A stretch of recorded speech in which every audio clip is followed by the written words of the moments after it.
Doodly-doo.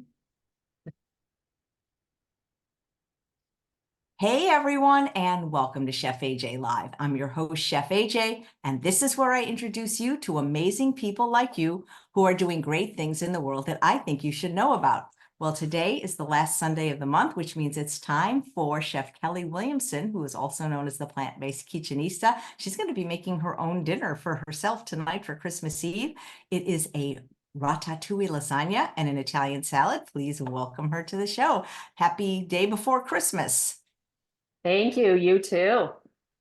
And Yay. it's hope you're enjoying wherever you're at. Hopefully you're enjoying some nice weather or you're getting the snow that everybody's looking for Christmas. So we are here in Colorado. Why do we want a white Christmas? I like a sunny Christmas personally. I don't know either. I know one time and stuff we went down to not Sedona, but I can't even think of it, like somewhere in Arizona and stuff. And it was like they had, it was nice and it was like 70 degrees and they had the palm trees lit up. It was so pretty. I was like, that's not bad. I could take that. Better than snow. Yeah. Yep. The only thing I miss about living in the desert actually is the weather. I don't miss the snakes, spiders, and scorpions. Man, they had big spiders in the desert. I haven't seen a bug in 2 years since I've lived in Northern California. I think it's too cold for them. Yay. I could do without the bugs. There's a lot of people that where we moved and stuff, they back up to a green belt because everybody wanted to have, the open land behind them. But the same thing, they're getting mice and snakes and spiders and all kinds of things like that in their basements. And I'm like, I'm good. I don't need that. No thanks. Yep.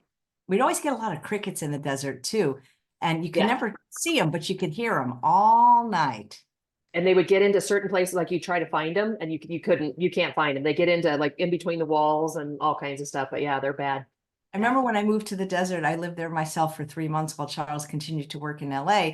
And I kept hearing them. I didn't know, exactly what it was or where it was. And the neighbor said, oh yeah, well, don't worry, the scorpions will eat them. I go, scorpions? And sure enough, and the scorpions, I'm not kidding, they were like this big.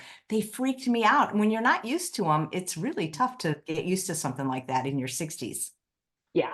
Well, it's kind of like, it's like when you open up the door and something's standing there and it's like, you try to kind of push it away, outside or something like that. And it rears. I was in New Mexico and a big bug reared up at me and I was like, okay, fine, you stay there. I closed the door and went back inside. I was like, I can't imagine our ancestors. They must have dealt with that a lot more than we did. And they slept on the ground. Think about that. So you got stuff crawling on you at night. Blech.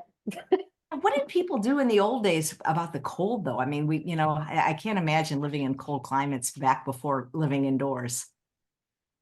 I have a feeling they did a lot of the, like that, unfortunately, the bear rugs and things like that. That's probably what they did. And then they, would sleep right next to a fire, like open fires and all that. But that is not, you watch all those like Yellowstone and all those, movies that are really good to watch, but you're like, yeah, I'm not sure everybody smelled really good back then. So I don't think anybody really cared. Yeah, it's interesting because I like to give everybody that's vegan a voice on this show if they'd like a chance. And when I interview the raw fooders, and they talk about how it's not natural to cook the food and things like that, but I think we've been cooking a lot longer than we've not been cooking. How did they survive, all the cold, our ancestors moving, going west and stuff, if they didn't cook their food? I can't imagine any of our ancestors really being a raw fooder. I can't either because it's, you think about that, when you're cold and you've got, just to have something in your belly and stuff, it was probably things like oatmeal and grains and those type of things, but you wouldn't eat those raw. So yeah, I would assume they would have cooked too. Yeah. So yeah. And that is what you're going to do today. That's what I'm going to do. So are we ready to get started? Let's do it. All right. So we're going to start making the ratatouille. So there's, as you can see over here, there's a lot of color going, and ratatouille is probably one of the most pretty ones that you can make because you've got, you've got yellow, red, got yellow bell peppers, red bell peppers, orange bell peppers, you got tomatoes, you've got zucchini, yellow squash, and it's pretty much one of those ones that, you can do it very, I guess, like normal, the way that most people would do it and use the right vegetables. But then think about it too. If you've got some things that are in your refrigerator, like maybe you have a little bit of broccoli that's starting to maybe get a little bit on the yellow side, or you just want to use it because it's going to be like 2 days from going bad. Put those kind of things in there. It doesn't hurt in the lasagna and just makes it better, and it cleans out your fridge, which is really nice. So let me get some vegetable broth in there. Just a little bit. Don't put a lot. just because it's your vegetables and stuff are gonna give you quite a bit of moisture, especially with your tomatoes. And if you get too much, then you're gonna have to dip it out. So, all right, so we've got zucchini. So I just did kind of a medium dice on everything. So zucchini, left the peeling on. Oh,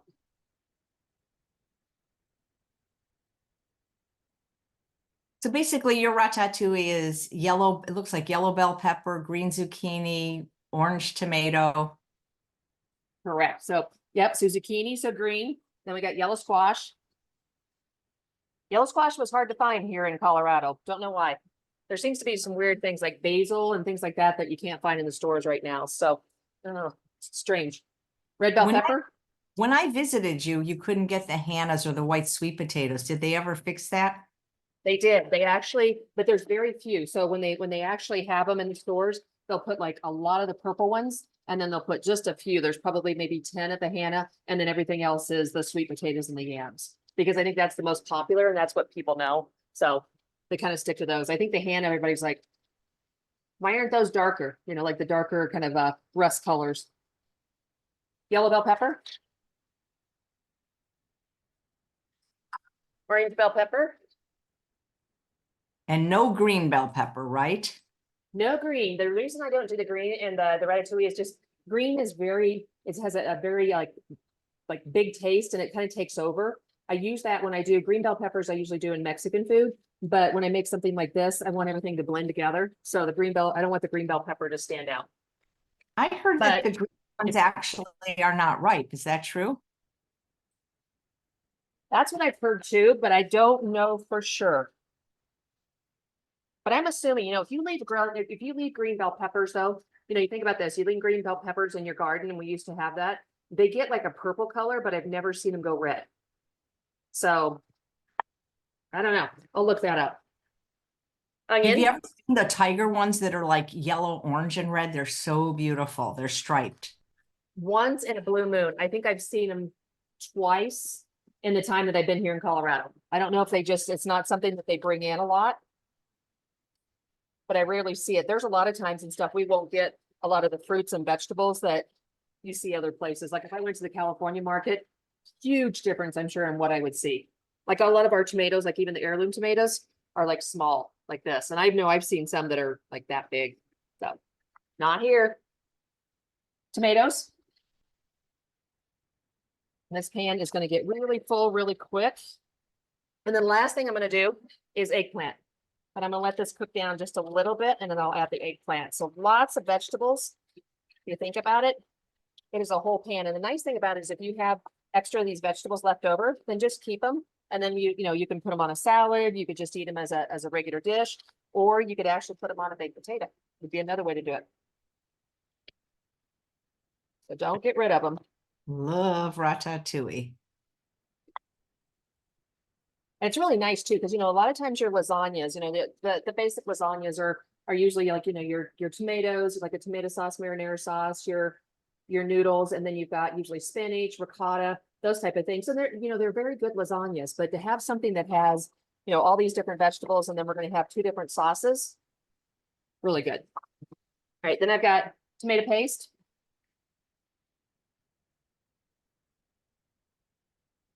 I've got garlic. Minced garlic, get that going.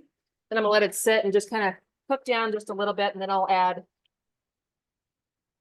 the eggplant. Otherwise, my dish is going to overflow. Do you use Right. which kind of eggplant do you use? The long skinny ones that they call them, I think, Chinese, or the regular Japanese. Japanese. Yep, you can get this one here that's here is just the regular eggplant that you get in the stores. That's the really dark, the dark purple color. So I just use that for what's going to go in here. But then what goes on the top, then I did hold over here. I did the Japanese eggplant. The reason why I did the Japanese is when you get an eggplant like this, it gives you really big circles. And I wanted to match everything up to the tomatoes and everything else that I bought so that I have these really pretty rows of vegetables. So that's the Japanese, which is really pretty because of the color. Yeah, I like the color better of that one. Me too. And you know what I found too? The Japanese, like when you do eggplant, you'll notice and stuff that if you leave it out too long, it starts getting brown really quick. The Japanese and stuff, because I had it out yesterday and I was making the other lasagna that I have in the oven. It didn't brown as fast, which was really nice. So I was like, well, that's kind of nice. All right, let me get the noodles cooking just so I have them ready. So I'm just regular old noodles, just lasagna noodles. Those will go in. So we're gonna make a spicy puttanesca sauce. Doesn't that sound yummy? What So does I've got what is the puttanesca. hallmark of puttanesca? So puttanesca, it's Italian, so it's got a lot of things like Kalamata olives. So you get kind of that sweet of the tomatoes and the marinara, but then you add that spiciness. So you get like red pepper flakes, you put capers in there, you've got Kalamata olives and those type of things. So it kind of gives you a little bit of that, like kind of the umami. So you've got that little bit of the kind of the sour vinegar type of things, and then you got the sweet of it, and then you've got a little bit of the onion and things, and it just it's really good. So I got all the tomatoes and then all the diced tomatoes. So I've got those in here. So I'm just gonna dump those in. That way I'll let this simmer, because the more that you let sauces simmer, the better they are. So this is just tomato sauce and a can of diced tomatoes. No salt. You really don't need it if you think about it. You know, that's even though the recipes always say like, add salt and pepper optional. But if you think about it, you've got Kalamata olives and you've got capers that are coming that are going to be added to this, and some red pepper flakes. And then you've got garlic and things. You really don't need a lot of different flavors, because that's what's going to, it'll take over that and just make it too salty. All right, so basil. I'm just going to add some basil in the bottom, just like that. That off to the side. So I just leave the leaves. I don't cut them up right now. I just put them whole. And the reason why is that once I get this done, what I want to do is, since I have a lot of chunkiness with the ratatouille, I want to make sure that like my tomato sauce, instead of being chunky also, because it's a lot of chunkiness, I'm actually going to take a hand blender to it and blend up the basil and blend up the Kalamata olives and things like that in there. So then you just have that nice flavor for the puttanesca, but not chunkiness. Start. Cook down a little bit.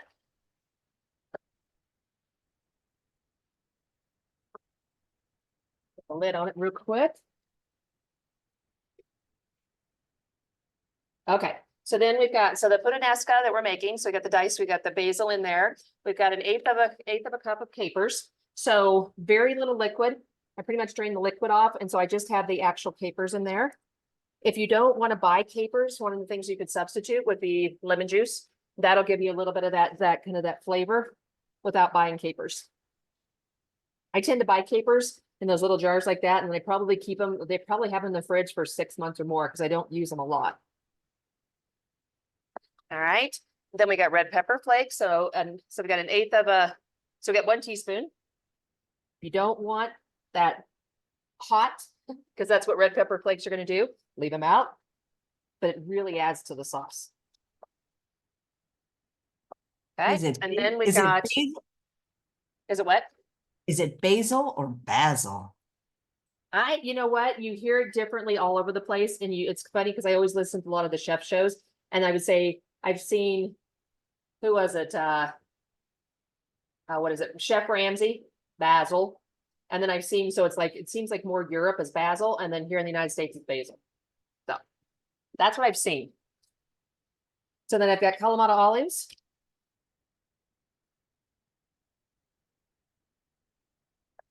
Garlic.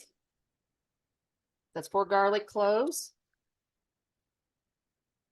If you want more garlic, you can always add more garlic. Nothing better than garlic or roasted garlic. It's really good in it. A quick stir. And then we've got small onion. So small onion that's diced. This was just a white onion, but doesn't matter whatever onion you have. If you have the yellow, like I went to the store the other day. That's the other thing, was in King Supers, which is Kroger, one of our main stores. No white onions at all. There was yellow, red, everything else, but no white. I don't know if just everybody went crazy and just started buying things, or. Is that your favorite onion, the sweet onion? Mm-hmm. That's, well, you know what? I don't really care. I like any of the onions and stuff, Jerry prefers the white onions, so that's why I do the white onions. But red onions, doesn't matter. Right, so I'm just gonna put this on the stove, start simmering. And then we'll use a hand blender on it. Just a little while later. All right, let's give it a quick stir. How long does your prep normally take you? Because that's, I think you make it look so easy because you do the mise en place, which I think is important.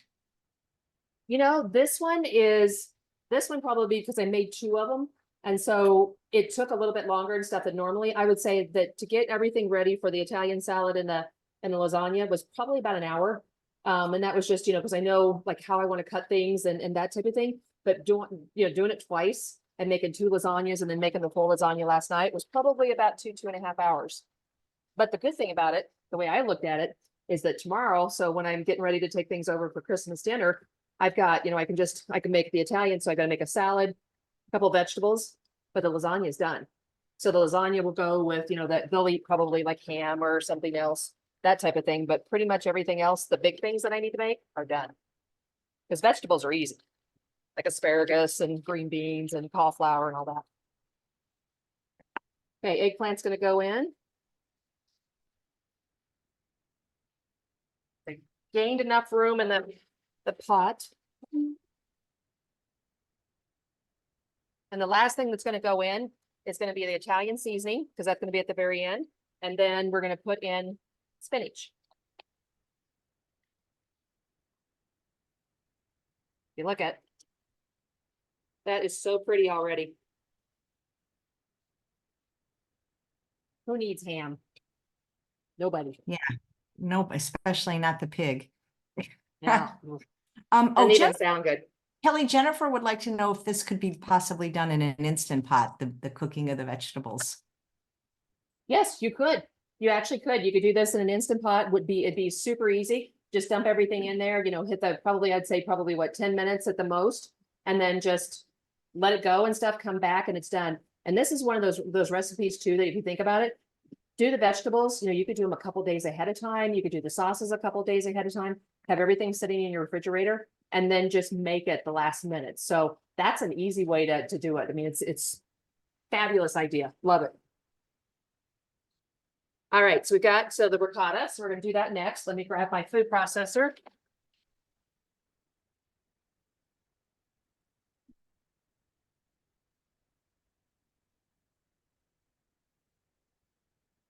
Plug that in.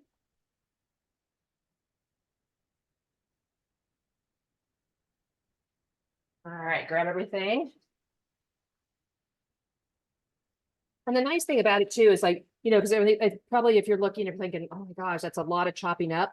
You can buy pretty much all of these vegetables, even the things that are going in the salad that are already pre-made. So like in the stores now, like even our Kroger's and stuff, it seems like all the whole vegetables have gotten smaller and like the organic has gotten smaller there. And I don't know why exactly, but then the refrigerated area where everything's, you know, kind of pre-prepared and in you know, bags and things like that is gotten larger. So I think that, you know, it's kind of going to the world of, hey, if you don't want to have to chop and you just want to, you know, make things quick, fast, easy, you want your vegetables chopped up, that's an easy way to do it. You can buy pretty much all these vegetables already chopped up, and then you could actually, you know, put them into a pot, or you could put them into your Instant Pot and you're ready to go. So You know, that's a fast way to do it. You know, chefs like Ramses Bravo criticize me for that. But, you know, I mean, he's working full time in a kitchen. I don't have time to do all that prep. You know, if I'm going to eat healthy, I often even buy chopped onions. You know, I buy a lot of things already made. And yeah, maybe it's a few pennies more expensive, but for the time I save, you know, it's so worth it. And I don't really notice a huge taste difference when I get, you know, Santa Cruz bottled organic lime juice versus squeezing limes, which are a whole ordeal. Like, for example, when I make my very popular quinoa salad for the potlucks, which calls for a cup of lime juice, I'm sitting there all day rolling these tiny limes. You know, you can never get the juice out of them. So I'm a big believer in shortcuts. I agree. I think that, you know, I think a lot of the reason why people have gotten away from the kitchens and, you know, and have gone more to like fast foods, and which, you know, it's all the bad things that are bad for us and our health and the environment and all those things, is because that, you know, it's just like people try to make cooking too hard. And if you can do the shortcuts, I mean, there's, what is, I can't even remember the name, Sandra, something that's always about shortcuts and that's one of the chefs out there. But why not? I agree. It doesn't, like, if the like the zucchini is already cut up, or you buy the zucchini, the noodles and stuff because you don't want to buy a spiralizer. Why not? If it tastes good and your family loves it and it saves you time and stuff and lets you spend more time with family or whatever else that you want to do, go for it. That's what I say. A lot of times when I buy broccoli crowns, I get very disappointed. There's pieces that just I have to throw out. When I buy the organic broccoli at Trader Joe's in a bag, it's always great. And when it's not, guess what? They take it back. Yep. I love it. I fully love it. I think that anytime that you can get things that are simple, like the broccoli crowns, and you can get the cauliflower and the green beans and Brussels sprouts and all that, why not? Why spend? They always say that people that, when you have to sit there and chop, that's one of the reasons why people leave the kitchen. It's because I don't enjoy all the chopping, and I like it. It's very comforting to me. I kind of like go into my mind and it's quiet. But if you don't like it, buy the stuff already chopped up and ready to go. Why not? That's what I say. No criticism at all. Do it. That's what I say. All right, so we're gonna do the ricotta. So we got silken tofu. And that's just been drained. And then I've got regular, just firm tofu, so extra firm tofu. And it actually had a paper towel underneath it. So it's been basically draining into the paper towel and stuff overnight. So I just give it a quick crunch like that. You can freeze. So if you end up with a lot of the ricotta, you can freeze this ricotta. The only thing that you're going to want to do is when you bring it out of the freezer and you unthaw it, is you're going to want to run it back through your food processor, because it gets like really crumbly, like when you freeze tofu. So just run it back through and stuff and it'll smooth it back out is all you need to do. Then we've got the silken tofu. So it's a container of both. And then we've got basil. Grab some of the basil. Then we've got, and if you don't have fresh basil and you can't find fresh basil because for some reason there seems to be something weird in Colorado about fresh basil, just use your dried basil. It'll work just as well. And then I've got an onion.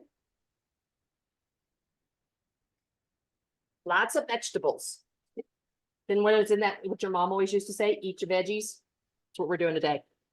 Then I've got a tablespoon of lemon juice.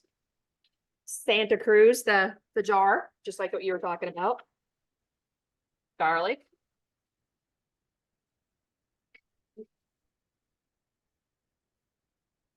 And that's the other thing.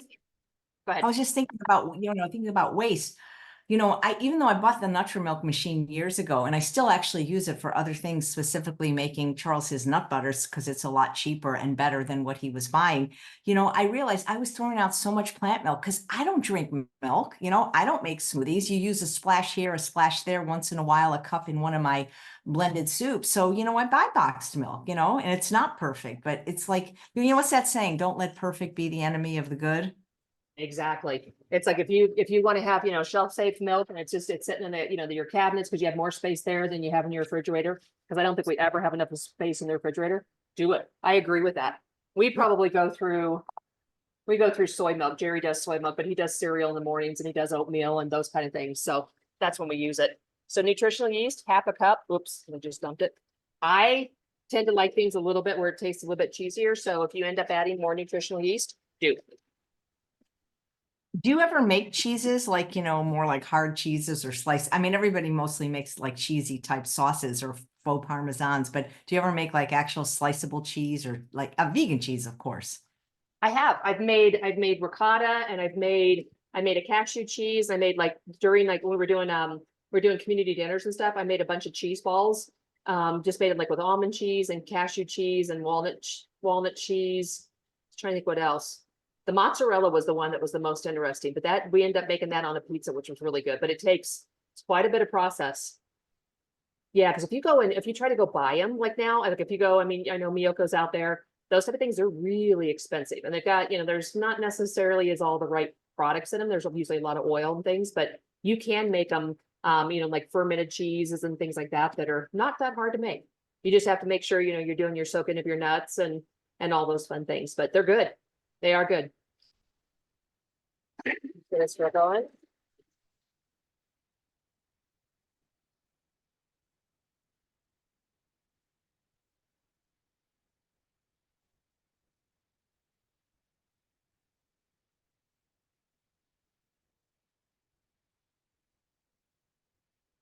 Do you ever freeze your lasagna either before or after cooking?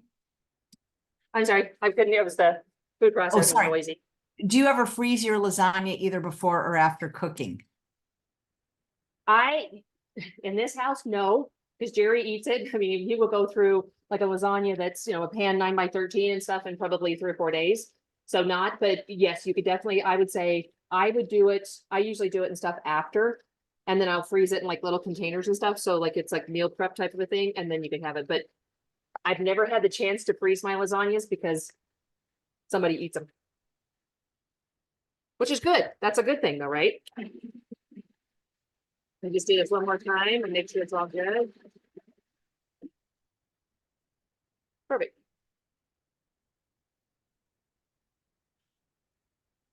So there's my ricotta all ready to go. Smells good too, because it's got that nutritional yeast smell. Get the processor out of the way.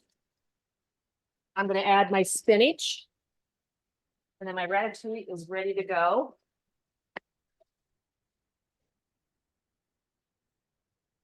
Noodles are almost done. Spinach. So put as little or as much spinach as you want. And if you didn't want to do spinach and you wanted to do, some other type of vegetable, like maybe some other kind of green, feel free. Depends on what you have in the house.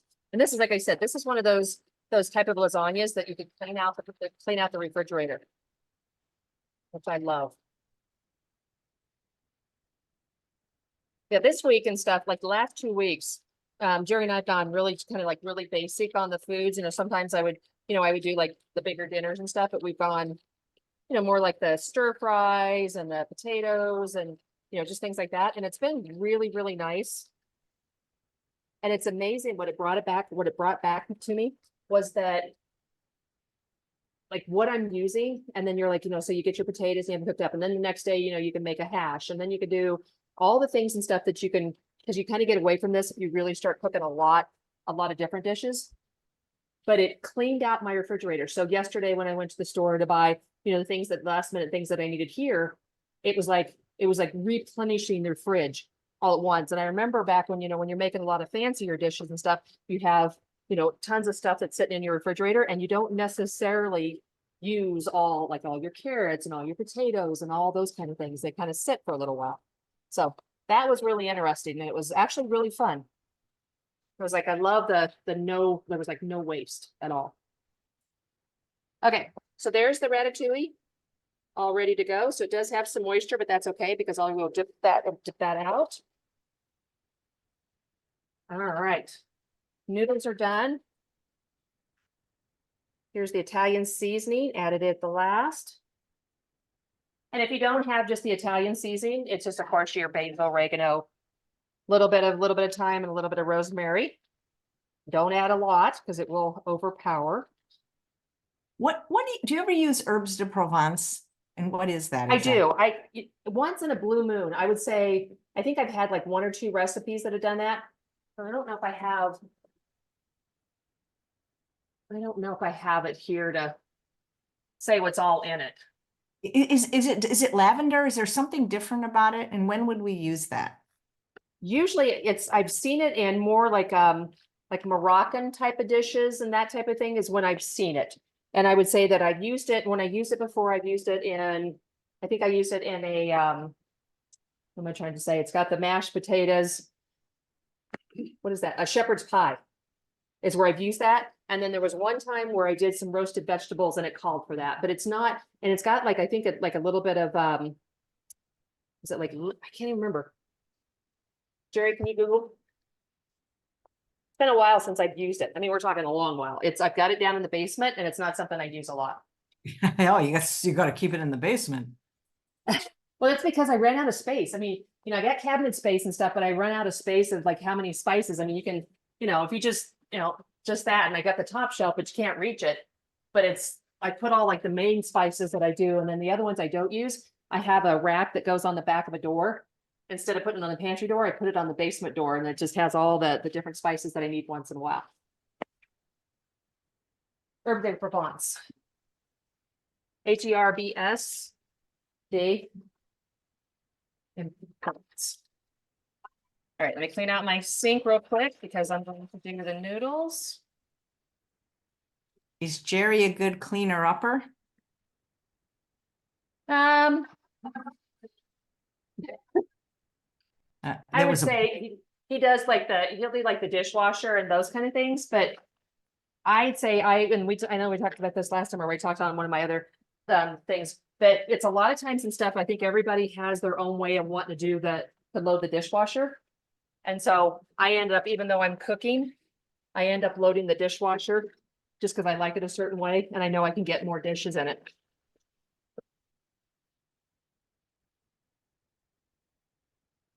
All right, let's just get these going so we can start building lasagna. Whew, that was a steam bath.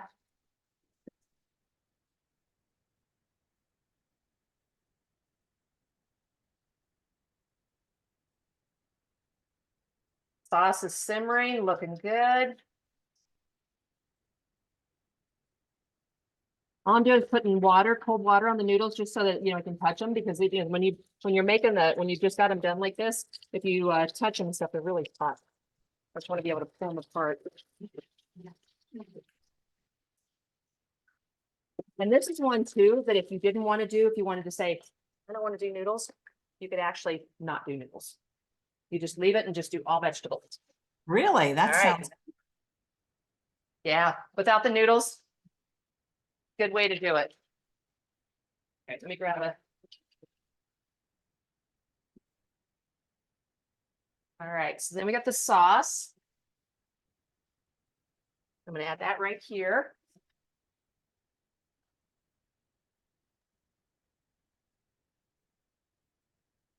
And I'm going to grab my hand blender. Just move it over here, easier.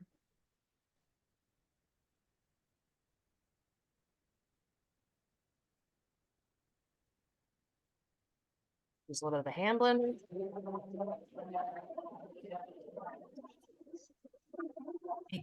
Kelley, do you know how to create a bit.ly? Have I done that before? The thing is you've given me the recipes, but they're just too long for the show notes. They only give us 5,000 characters and I can't get them in. Okay. So I don't know what to do. I could put one of them in, like the lasagna, and just. I can do that. We can create a bit.ly link for you. We can do that. Or a Google link. And then maybe you get people, then they can sign up for your newsletter. I just can't fit it in. Even if I take your bio out, it's way too long. Gotcha. So I'll just say recipe coming soon, and then.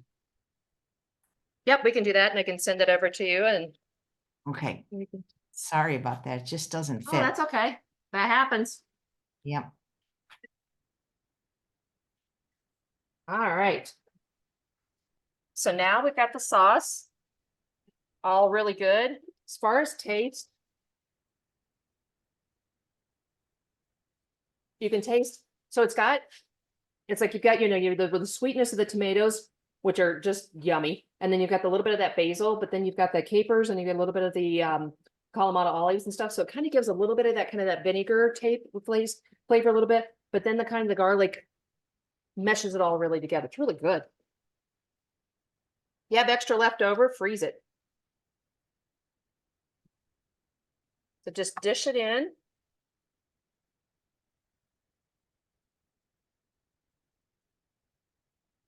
All right, then we're going to grab the noodles.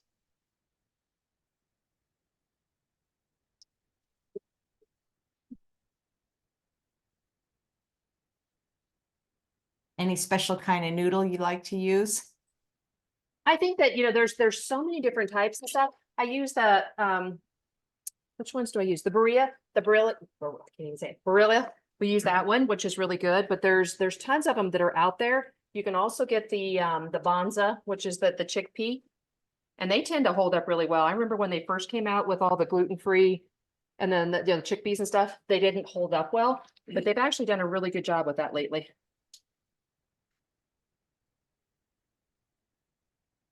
You ever use ahead. the no boil noodles? I have used those before. Sometimes what I find with them is that when I'm making the lasagna, they'll do this, they'll like bubble up on that. So that's why I usually, when I'm doing something like this, I'll usually just do the regular noodles. And I don't know why that does that. And it's like I get a lasagna and it'll be like this. It'll be like a bubble. Yeah, they have to be really ensconced in the sauce. Yeah, and even though I put like a lot of sauce on them, there's still every once in a while, they'll bubble up on you. So I'm just going to do a little bit at the end here. And you always have a pan that's a little bit bigger than what you need. Okay, so then grab my spoon and my spatula. Then you're going to do your ricotta. So just kind of dish it on and you're going to spread it out.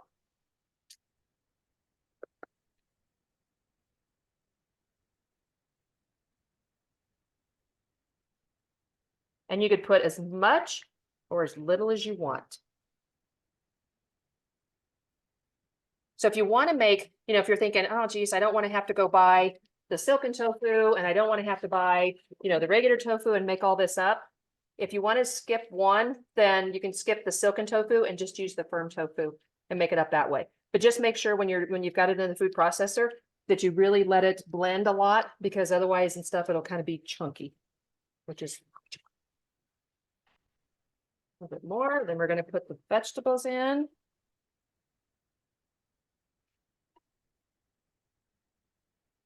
And I'm going to pull the other lasagna cooking. All right, so then you've got all these beautiful vegetables.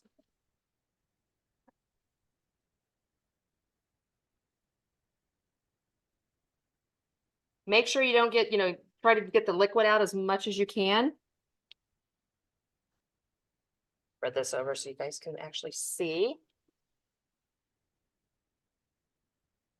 But think about this, when you cut into this, think about the bite you're going to have with all the different vegetables, and you've got the ricotta, you've got the marinara, which is a little bit spicy. Or if you don't want spicy.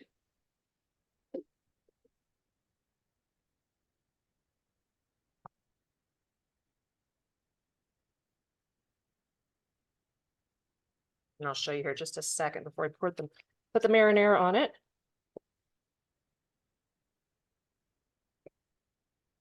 Really spread your vegetables out all the way to the end. So do a quick tip. So that's before I even add the marinara and everything else to it. Wonderful. All right, so then you just drizzle marinara. But make sure you save some of the marinara for the end, because the way you're going to plate it is you're going to have it basically sit in the marinara and then the pesto sauce we're going to make here in just a few minutes.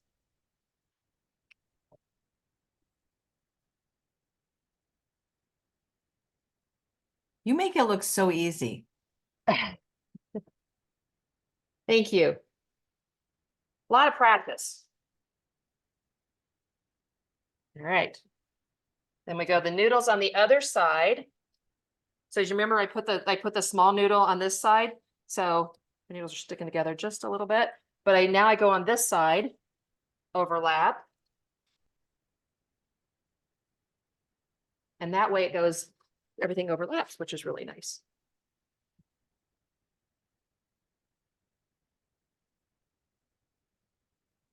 Finding one that's broke.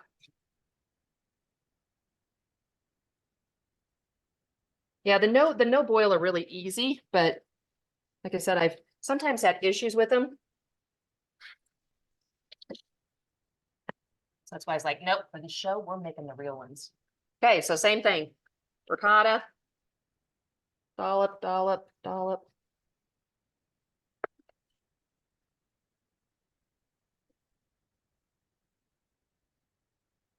And then the last layer that we're gonna do is the beautiful layer. And I'll show you why, because there's one in the oven.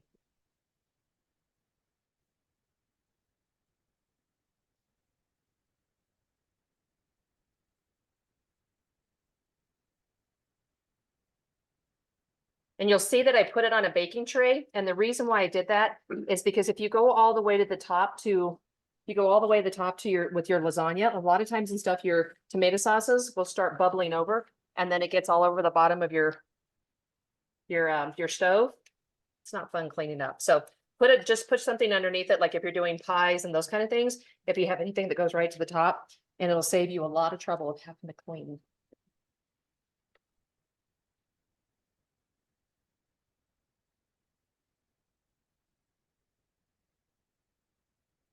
A little bit more.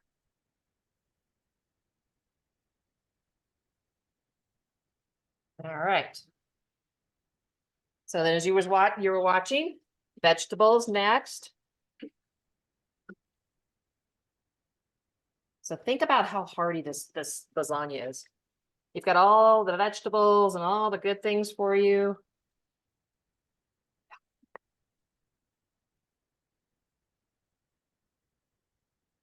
Our household now has almost two of these. One today, one tomorrow? One today, one tomorrow. Then Jerry gets, and then we'll leave the one over at Jerry's daughter's house because she loves all the lasagnas and things that we make. So we'll leave that there so her family can enjoy it. And then Jerry he won't have to worry about trying to steal a piece there. He'll have a lasagna here that he can eat. So this will be pretty much his lunch for the entire week. He's really good if I make lasagna or something like that. He will actually eat that for almost the whole week. There's a lot of people I know that are like, I don't like leftovers, but as long as there's things like this, he'll eat it. Okay. Little bit of leftover. You could actually just use that as a soup, which would be really good. Turn that off. All right, last layer. So now we'll add the little bit of the marinara sauce. And we'll add the last noodles, and then we're going to decorate.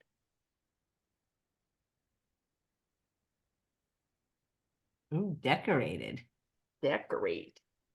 We're gonna make it look like eye candy. All right. So grab the noodles.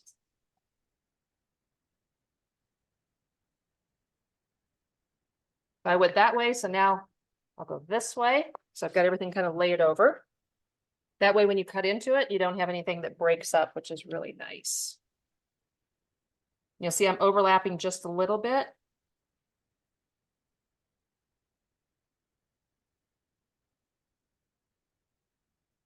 There, and then we've got last piece for the end.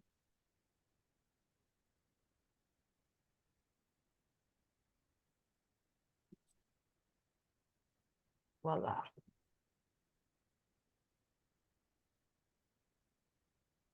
course, when you're done, you need to wipe down all the sides and all the fun things. And then, I said on the recipe, you've got all these little vegetables that you're going to want to do. So you're going to grab some of your marinara sauce.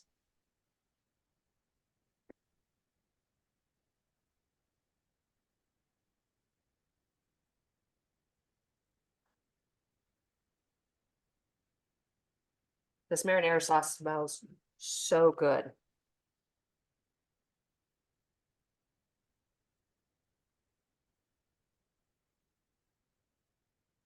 And always, like I said, make sure you leave the marinara sauce. You want to be able to add it onto the bottom of the dishes. But the nice thing about it too is if you have extra marinara sauce and somebody wants some, you've got the extra. And we're going to get this in the oven.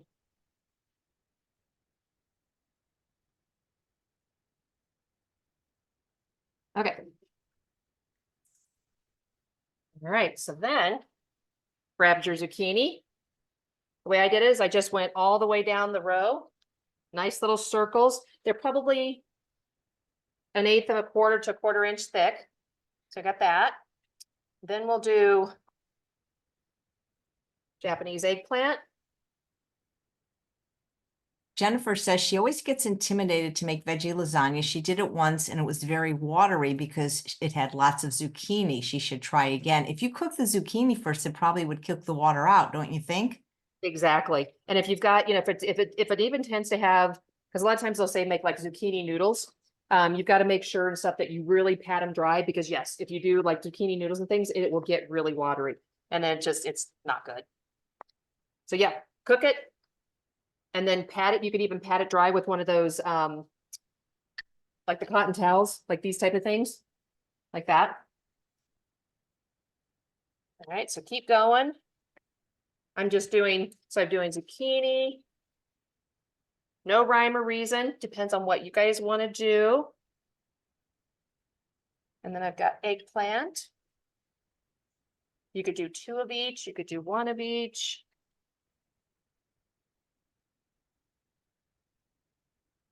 Then I got yellow squash. You can see why I did the Japanese eggplant. It's because I wanted the circles to all match. And then if you have extra left over, stir fry. Tomatoes, Roma tomatoes, because they have a nice round circle.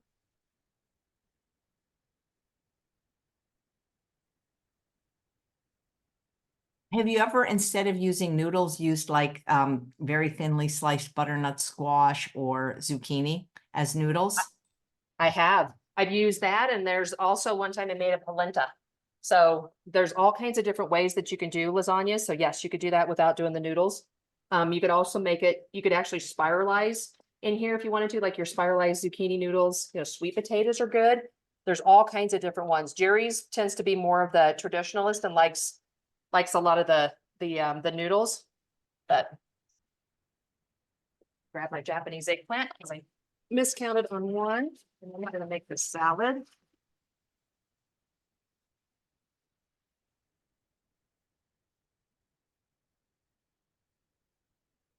Can't have 1 off. There we go. Right. Yellow squash. Boom, boom. You sure making it pretty.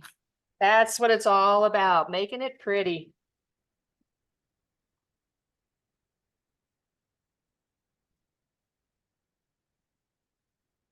All right, the last thing I do, so just Italian spice, just to add a little bit of color to it too. You could do the black pepper. This is just a little bit more of the Italian seasoning.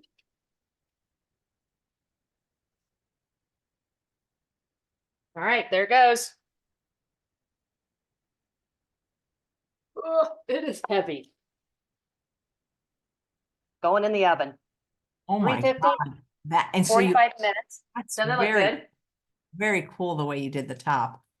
Thank you. And you could do, you know, instead of doing the rounds, you could do slices. So, you know, you can almost do like what I thought about and stuff this morning was doing one where you do like a, what am I trying to say? Like a tic-tac-toe, you know, where like all the, you know, when they do like turkeys and they line them with bacon, but they overlap everything.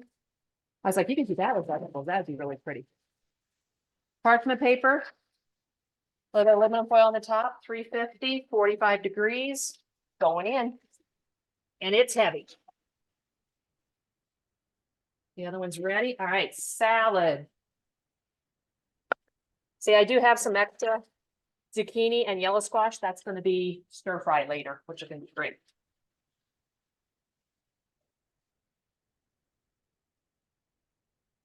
This is my favorite salad because there's so many good things in it.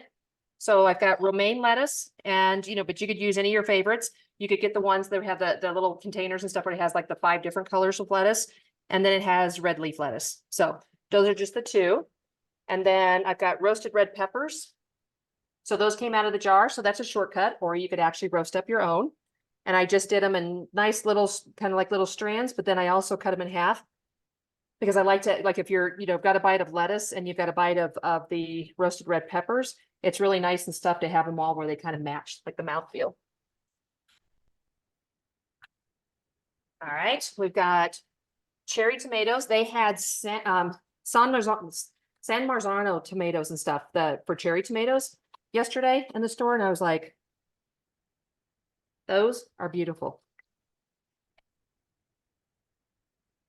Love it. All right, I'm gonna do a little bit of basil here in a second. Jicama. Jicama is great for you. It's one of those ones that, you know, if you buy the jicama, you can also buy it just already chopped up. You can do that, or you can chop up your own, but it's really refreshing and it's really nice. I remember when we were in Rancho La Porta. What did you eat with your cheese sauce? Oh yeah, I Remember have the that? jicama sticks because I didn't want to eat their greasy, salty chips. Exactly. We were all eating the carrots and the celery and the jicama sticks and all that, which was really good. I was glad they had those. Yeah, because their chips did. Any chips in Mexico are I've never not good. Always greasy. I can understand the people needing the salt, but like, why the oil? Because they make the Guerreros here they do have salt, but but there's no oil. I don't know why people want those oily chips. When you have them in a bag, the bag just gets all oily. Yes. They're really, yeah, we always, even if when we go to Mexican restaurants here, we actually take our own chips. So I bake them. So I've got corn tortillas already baked up. So there's no salt or anything like that on them. So we've got those. So we're kind of known now in the restaurants of, you know, they bring out the chips and salsa and they're always like, oh, how come you're not eating the chips? And they're like, oh, you're the ones and stuff that bring your own chips. We're like, yeah, we are, but it's good for you. Kalamata olives.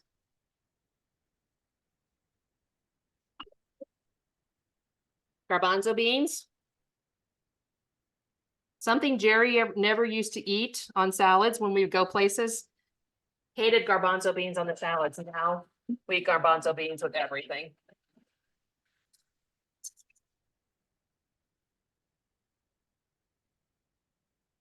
Artichoke hearts. So just jarred canned artichoke hearts, or you can get the frozen ones, which are really good too. And then just chop them up because you want to make sure that, you know, they're not the big pieces. So you have the smaller pieces with everything else. A little bit of basil. A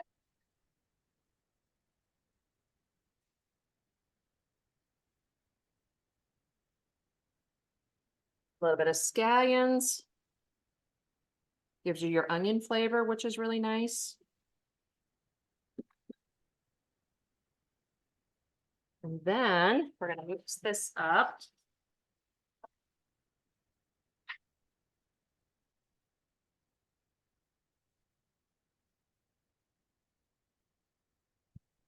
Look at the colors on that. And you've got the crunch of the jicama, you've got the sweetness of the roasted red peppers, you've got the artichoke hearts, which give you that volume. You've got these really sweet tomatoes, garbanzo beans. And I'm not a fan of I'm okay with them in the sauce and stuff, so I will be giving those off to the side, but they're good in a salad.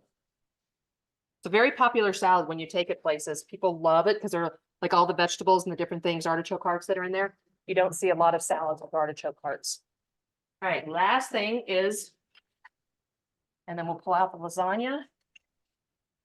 Then I've got to do the pesto real quick. So dressing. This is what we call the crack dressing. The what? So good. Crack dressing. Kraft. So it tastes like Kraft Italian. People are just so addicted to it. When I make this dressing, they're always like, oh my gosh, this is so, they said it's like crack. So we had a friend that gave up. Okay, crack. I thought you said craft, like, you know, craft. No, crack. Sorry, crack.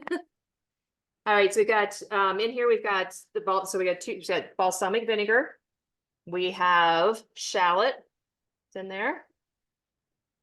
And when I make this up, I'm making this small for here, but when I make this up, I make it up by the mason jar, just because we take it for like all kinds of things and we eat it for all the time. Okay, then I got a little bit of parsley. Ran out of little dishes, so I'm just adding the parsley in there. Grey Poupon. Love Grey Poupon.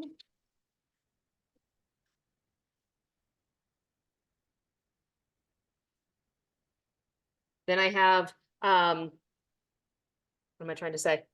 Stone ground mustard. You have how come two different kinds of mustards? It's a great flavor. So usually I just do the Grey Poupon when I just do a regular one. But when it comes around the holidays and stuff, it just adds that extra kind of oomph to it because that, you know, when you get that stone ground mustard, it just gives a really nice flavor. So I just add it. You don't have to. You could just do Grey Poupon or just stone ground mustard, or yellow mustard is another one.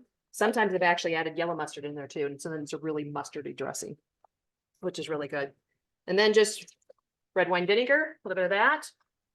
And the last is ground flax seeds.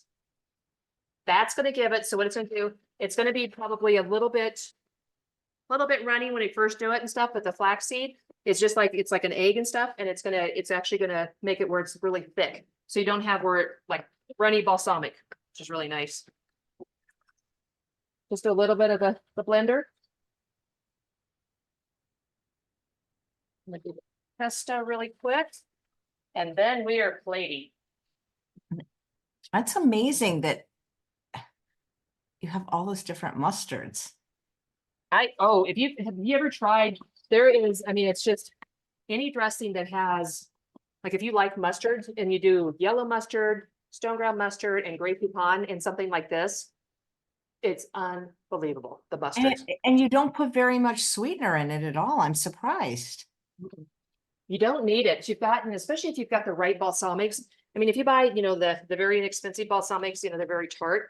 But if you buy the ones that have, you know, that you add a couple dollars to your bottle, your balsamics, and especially like even your reduced ones, are very sweet. And so don't need a lot of sweetener.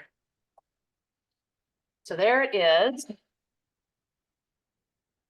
So already just getting it ready. So you can see it's a lot thicker than just a regular balsamic. Taste wise, it's delicious.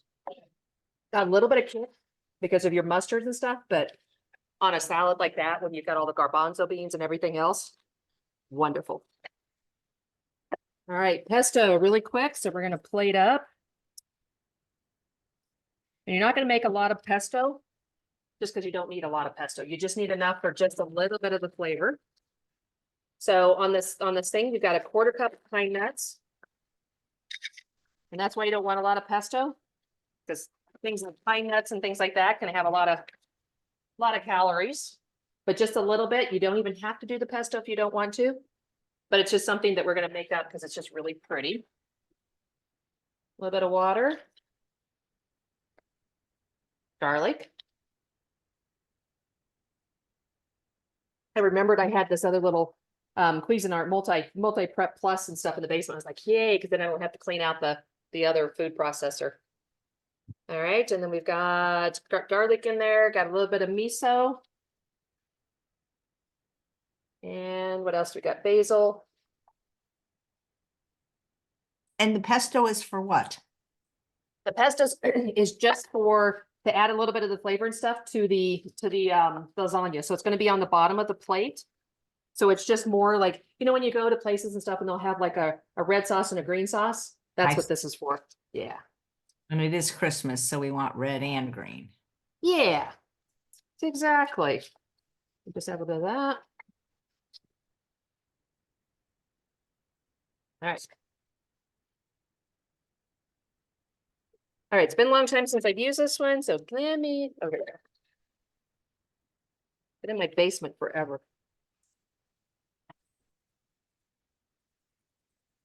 What's been in your basement now? I've got to see this basement of yours. Maybe we can do a video from there. There is. People are always like, you know, I don't need to go shopping. I should just come to your basement. It's crazy. You know, it's all the cooking classes because, you know, we used to do all the community dinners and all the face-to-face cooking classes and all that. So there's a lot of stuff down there that I need to probably start purging. Yeah, I think in California, we don't have basements, or at least I've never lived anywhere with a basement. I have at least probably 15 shelves, 4 shelves high, that have stuff on it. So you're ready for the apocalypse down there. All right. Now we're going to plate.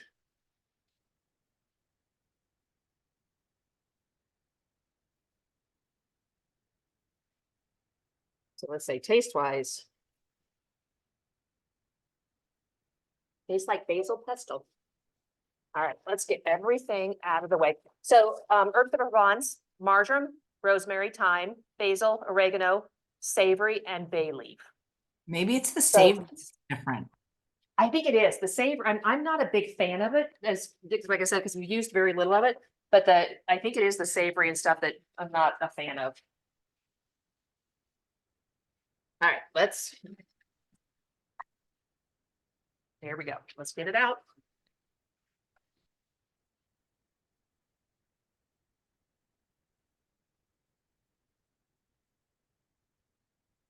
Room.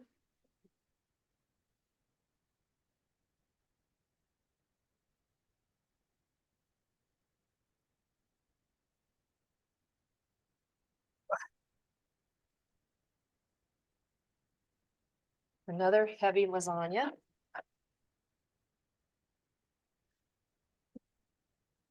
Is that actually a lasagna pan? Or This, you're talking about the glass or?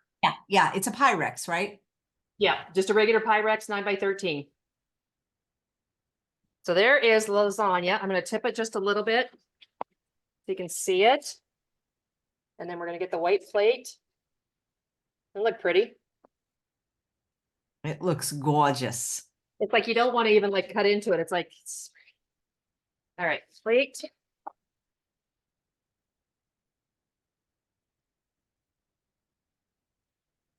And usually you want to let it rest a little bit, but since I forgot to take it out of the oven to let it rest a little bit,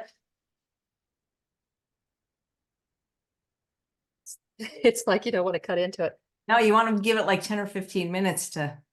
Yeah, you do. But I'm gonna show you how you're gonna want to plate it. So you've got your sauce.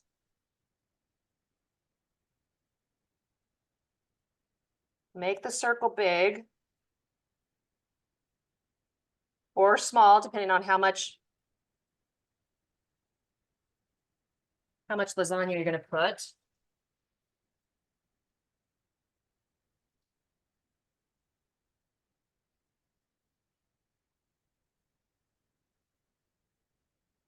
So you could take this and you could do like the, the famous swoosh if you wanted to right through it, or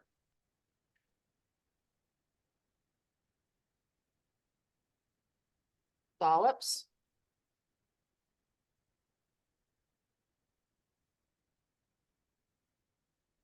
That way you're getting the flavor, but not necessarily all the calories, which is the.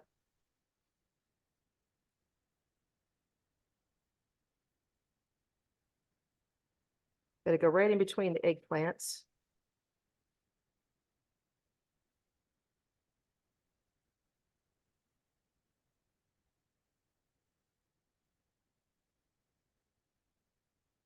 And I'm gonna do. All right. Now wish me luck. Good luck. I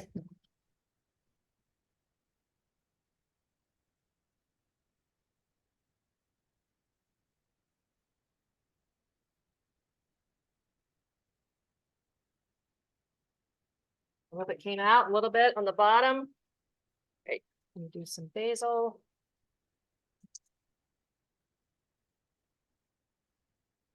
If it's set just a little bit longer, it would hold up a little bit better.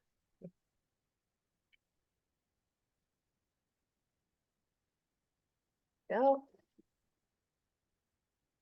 Salad.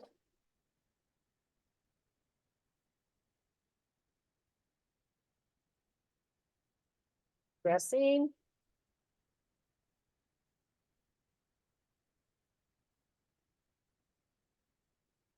And we will be ready to eat.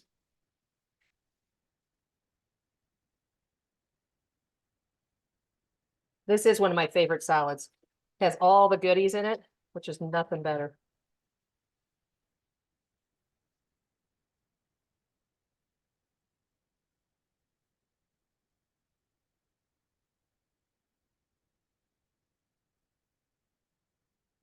Whoa, I love those bowls. Aren't they pretty? Makes a salad look so good. Guys, what do you think of this? Put it in the chat what you think of Kelley's artistry. Doesn't it look delicious, even though it's a little early for it. I do that right now. For salad. Yeah. Brown soybeans. Which balsamic did you use? I used Napa Valley Naturals. Oh, that's great. Yeah, that's I didn't always know Thomas from California balsamic. That's what I used for years. It's wonderful. It's got a great price point. Mm-hmm. Yes, and you can get it at the regular store. They have it at seen it at Sprouts, Whole Foods. I've just seen it at regular grocery stores, not even the more natural grocers. Exactly. It pretty much has gone mainstream, which is really nice now. All right. There we go. I don't know how you have time to make such beautiful food. And I mean, you like work full time, not as a vegan chef. You have like an 80-hour a week job, don't you? I do. I work a lot of hours, but at the same time as cooking, cooking is one of those things that like relaxing. And so, being able to cook and do things like that is fun. That's why. Do you think if you cook, Everybody's lucky. I'm curious, because I worked in a restaurant and people always think it's so glamorous. And when you do something like for your job, it's never as glamorous as it looks on TV. Do you think if you had to do this, not had to, but if you decided to do this 80 hours a week, like your regular job, you'd like it as much? I think so. I think that, the only thing that you think about when you're cooking and stuff, the people and stuff, it's like when you're on your feet 100% of the time, and that's tough on you, it's tough on your body. But as far as, being able to create things and having people go, oh my gosh, that's the best thing that I've ever tried. Yeah, I think so. It's that kind of they get the light of, they're like, oh my gosh, that's so wonderful and it's so good. And then they How keep do we coming back. get you out of this job and into this profession? I've been one of your biggest fan. I am not one of, I'm your biggest fan for years. I know what your food tastes like. I've tasted it. So how do we get you? What do you want? Maybe there's an angel. Listen, if you don't, my business law teacher at the University of Pennsylvania, Murray B. Dolphman, used to say, you don't ask, you don't get. And, we've had shows where, like, for example, obviously not everybody watches every show, but when we had Pete, my friend who's a quadriplegic on, and he needed a van, and an angel investor, a vegan, we can't say who, like, came by and provided that for him. I mean, we did not raise enough in the Indiegogo. Maybe there's somebody watching that either lives in Colorado that can taste your food, or that, I mean, what do you want? You want a restaurant? Do you want a food delivery service? What do you want to do? Let's get you this. Come on. Next year is in a week. Let's create this right now, guys. Everybody. That's what we do on New Year's Eve. We never drank anyway, so we don't go out on the road with drunks. We make a vision board. Let's make your vision board verbally right now. What does Chef Kelley want to create in this space? And I'll help you. And we'll all support you, right, guys? Yeah. I would think that, having a restaurant and stuff is very tough business now. And there's so many restaurants that go in and out all the time. And it's hard to find people and stuff, good people to work with you and all those kind of things. So I always wanted to do the food delivery, because I think that, have it in town and stuff, and having people to be able to have things with their friends and family, and if they're homebound or whatever, that they have really good food and they don't have to worry about things like Meals on Wheels and those type of things, but they get really healthy food, and it's good and it's pretty. It's all, but it's all about eye candy, I think would be the most fun. And would you want to do that locally? Well, then could you talk to somebody like Mark Gossman, from Whole Harvest, somebody that's already done it, so you don't have to reinvent the wheel? Yeah, that's something that I've been looking at. Yeah, because it's definitely there's a lot of businesses out there, but there's a lot of businesses that are not necessarily healthy. And that's a lot of the things and stuff, so you can order, through all kinds of things, but they ship you oil, they ship you, all kinds of things. But and Whole stuff Harvest is Ornish approved. It's Goldhammer approved. It's always oil free, and then they have an SOS free line. So why don't we have you talk to him? Because if you just do it in your town, then we don't get to eat it. True, that's true. And it is a big business and stuff. Boy, if you start shipping things and stuff, you've really got to make sure you've got it down pat, because otherwise and stuff, people return it and don't like it, or it doesn't get on time and all that kind of stuff. So it's a lot of work, but it's good. I have a feeling that I don't know why I think that Mark actually lives in Colorado. So will you talk to I him? think he does. He lives in Fort Collins. Yep. So what's going on here? Let's get you guys together, at least have a conversation. Would you guys buy Kelley's food if it was widely available? Yeah. Dixie says hobbies are more enjoyable than a job. Okay. That's true. Very true. Gina said, I've had whole harvest. It's great and it's enough food. And I agree too. You know, I mean, I eat so simply that I don't necessarily need the services of a food delivery service because I can eat the same potatoes and broccoli every day and sweet potatoes. Jeff says he'd absolutely buy it. But for a lot of people, if they could have, I mean, they can see how beautiful your food is, but if they could taste it like I did, then it would be so easy for people to be healthy and vegan. In caps with 3 exclamation marks, Jesse says, absolutely would buy Kelley's food. You know, Lori Thank you. would, you know, Thank you. so Nancy would, Randy would, Colleen would. So heck yeah, says Randy. Lori says definitely need healthy on meals on wheels. Jennifer said I'd buy her food. Why not? So you got enough people. You just I'm not a business maven. I just, you know, I'm a connector of people, so I can tell you who to talk to. And let's get this because I mean, unless your job isn't watching this right now, probably, right? No, no. You're like Even if unless they you did, just they know I cook. Yeah, they know I'm a chef no, on the but I mean, side. unless you just absolutely love those 80 hours a week and what, I mean, if you just love it, then who am I to tell you to stop? But I see like how much you love this. So I'd like you to make money doing what you love, you know? Thank you. Yep, I will definitely reach out to him and talk to him. Nice guy. I've met him once on a phone call. Because he Well, had shipped us his dinners just to try and one you know time. what? I've done him a bunch of favors. I introduced him to everybody. So not everybody, but the people he wanted to be introduced to, which is quite a lot. And I'm going to send an email and say, I want you to talk to my friend. He will. He's super nice. I can do it on Yeah. text too. So anyway, that's the point of Chef AJ Live, connecting great people with other great people, like the great people in the audience, many of whom are future and past guests of this show. And I really appreciate it. Well, Kelley, Merry Christmas, Happy New Year. Thank you. Can't wait to see you next year. Kelley's show is moving to Friday afternoons at 1 p.m. Pacific time. Gustavo, who's the last Friday, is moving to Sunday. We're making a few changes next year, shake things up a bit, but Kelley will be back. So thanks so much, Jerry. Enjoy your food for the week. Thank you. Happy holidays. We should have an episode where Jerry just comes on and eats everything. I think they call that a mukbang, and then he could just sit there eating. Yeah. He would definitely do that. He'd be like, yeah, this is good. And that, yeah. Jerry's a good eater. Yes. Very good eater. All right. You guys are great. Love you so much. And Love you guys, too. thank you so much. Merry Christmas or Merry Christmas Eves. Chef AJ doesn't take a day off.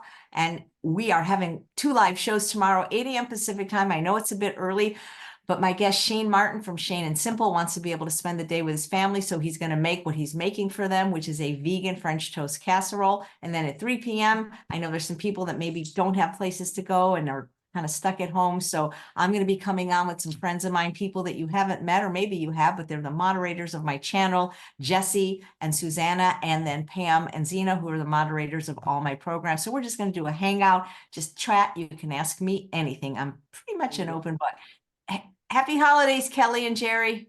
Happy holidays. Love you. Take care. Love you too. Bye-bye. Bye-bye.